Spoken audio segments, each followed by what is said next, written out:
Every major river begins as a quiet whisper. High in the Aravalli hills of Rajasthan, water trickles down rugged slopes, gathering momentum. This is the birth of the Sabarmati.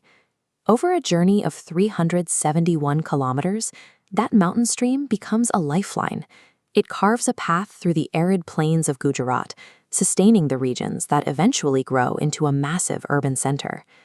In 1915, Mahatma Gandhi returned to India and sought a base for his socio-political experiments.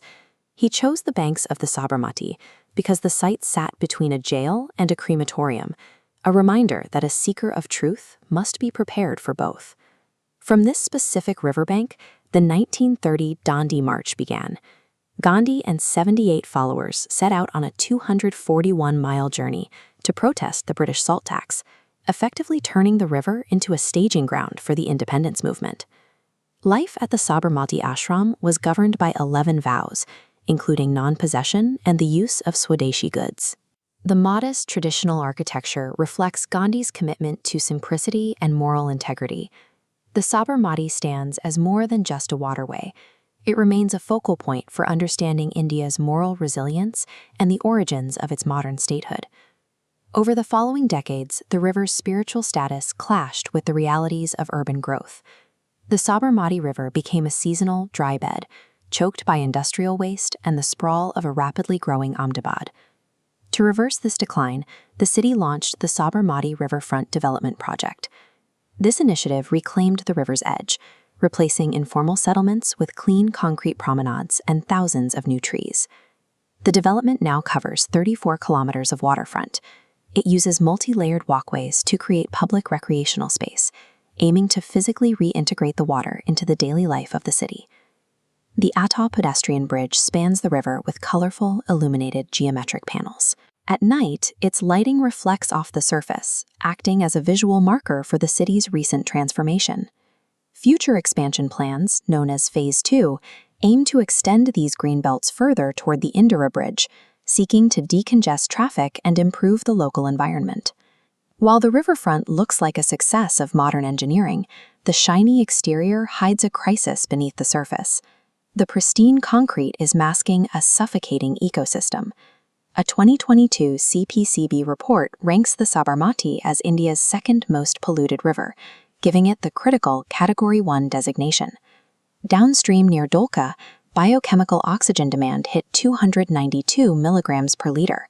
At this extreme organic pollution level, the water lacks the oxygen required to support aquatic life.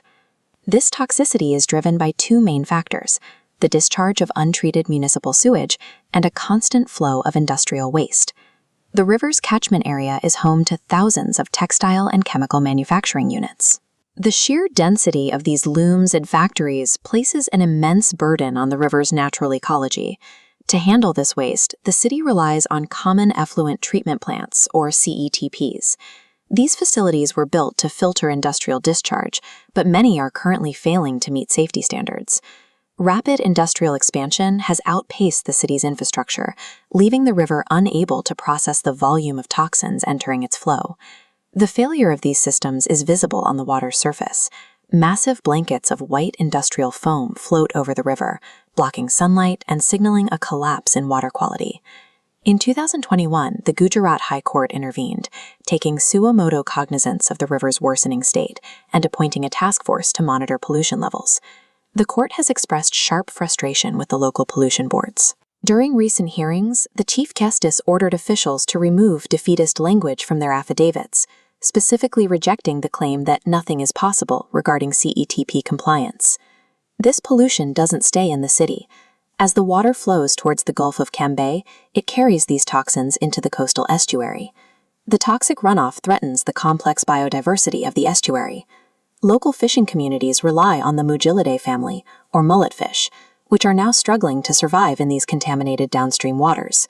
Bureaucratic delays and industrial discharge are resulting in a steady ecological collapse, affecting everything from microscopic organisms to the regional economy. We are currently living with a stark contradiction. Ahmedabad has built a world-class riverfront, yet the water flowing between its promenades remains critically toxic. This highlights a common issue in urban planning. It is far easier to build cosmetic walkways than it is to restore a river's biological health. A century ago, Gandhi anchored his life here on the principle of satya, or truth. Applying that principle today means acknowledging that a beautiful promenade cannot replace a healthy ecosystem. Restoring the Sabarmati will require a modern satyagraha, a persistent, organized effort to hold industry accountable and manage our environmental footprint. True resilience isn't found in paved riverbanks. It comes from active restoration, ensuring the Sabarmati sustains the life it was meant to protect.